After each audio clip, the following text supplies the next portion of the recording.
जिन patients को repeated abortions हुए हों, तो वो आईवीएफ करवा सकते हैं? रिपीटेड अबॉर्शंस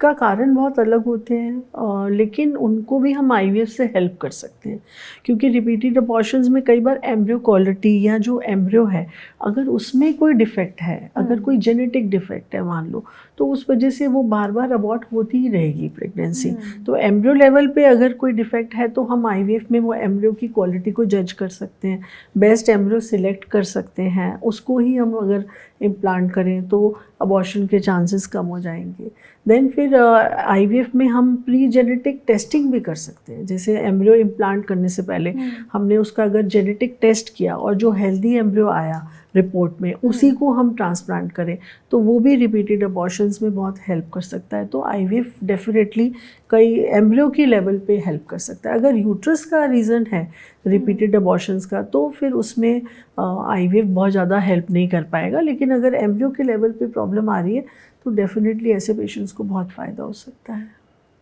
ओके, पर ऐसा कभी हुआ है कि